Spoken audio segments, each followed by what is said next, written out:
इदानीमहं केरला चेम्मण्डा इति ग्रामे शारदा गुरुकुले अस्मि। संस्कृतभारत्याः पठनगवेषणकेन्द्रमेव।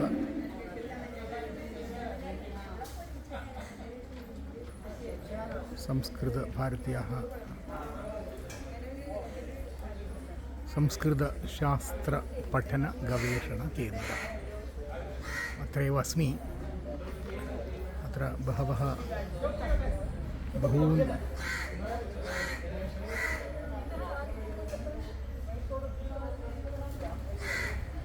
बहुभ्यः संस्कृतपण्डितवरेभ्यः सह मम परिचयः अपि अभवत्। विशेषतया डॉक्टर नन्दकुमार केन्द्रस्य मुख्य डायरेक्टर् इति अहं वक्तुं शक्नोमि। तेन सह तस्य पत्नी अपि अस्ति, वन्दना भगिनी, तया सह अपि मेलनम् अभवत्। अन्य पण्डितवरेभ्यः सह अपि मम सम्पर्कः अभवत्। अत्र निवासस्थानम् अस्ति, बहु सम्यक् रीत्या सज्जीकरणं कृतवन्तः। 10 एकर् स्थाने ते एतत् सर्वं सज्जीकरणं कृतवन्तः। ग्रामान्तरिक्षमेव, संस्कृतान्तरिक्षमेव, सर्वे अत्र संस्कृतेनैव वदन्ति।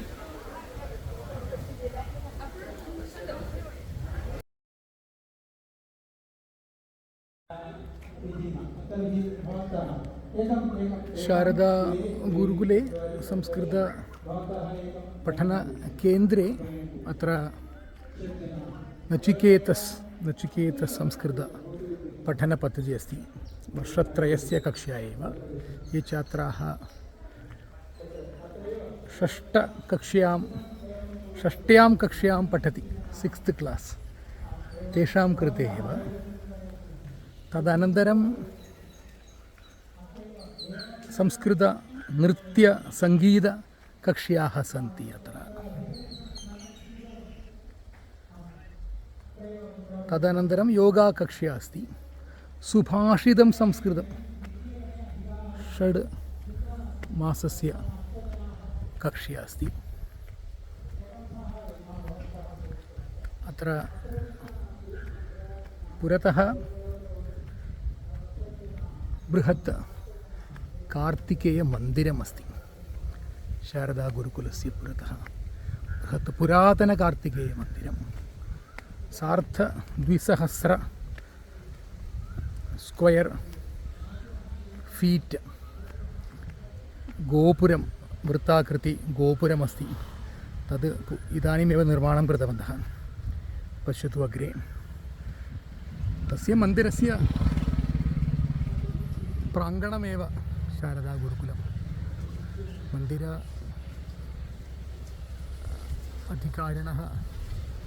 अधिकारिणा दत्तमेव अत्र संस्कृतभारत्याः कृते स्थानं। मन्दिरस्य संरक्षणमपि अत्र शारदा गुरुकुलस्य भारवाहिजनानां दायित्वं। किन्तु बहु सम्यक् स्थानमेव, ग्रामप्रतीतिः एव। बहु सम्यक् रीत्या अत्र सर्वं सज्जीकरणमस्ति। उपरि अन्नभोजनशाला अस्ति।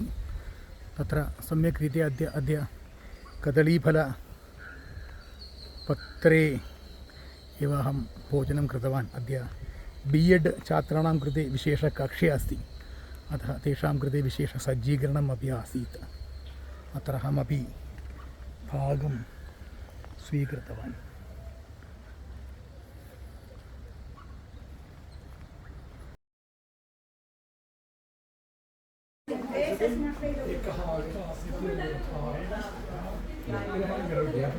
तेषां सैट् मध्ये तैः स्थापनीयम्।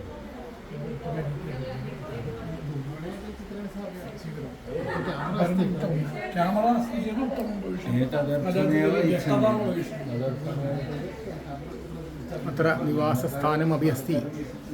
12 प्रकोष्ठाः सन्ति इति उक्तवन्तः। तत्र जनाः निवासं कृत्वा अत्र पठनमपि कर्तुं शक्नुवन्ति।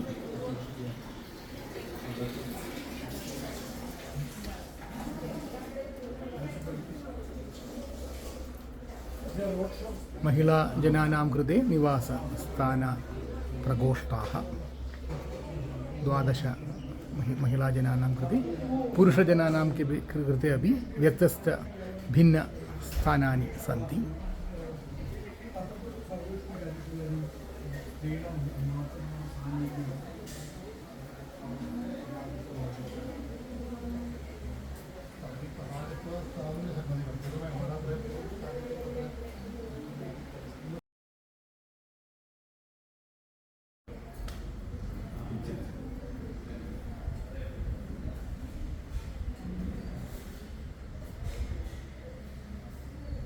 ग्रामस्य नाम चेम्माण्ड।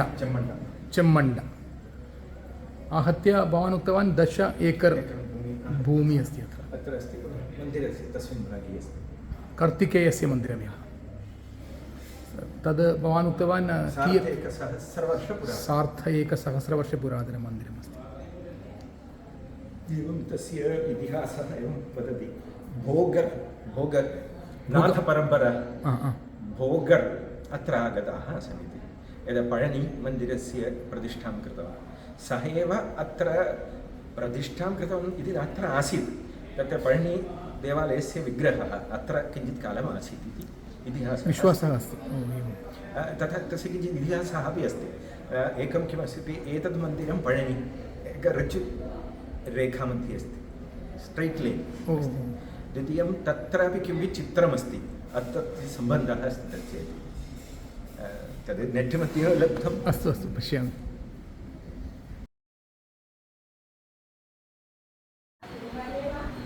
स्वयं गतं सम्प्रति शोचनीयताम् समागमप्रार्थनया कपालिनः।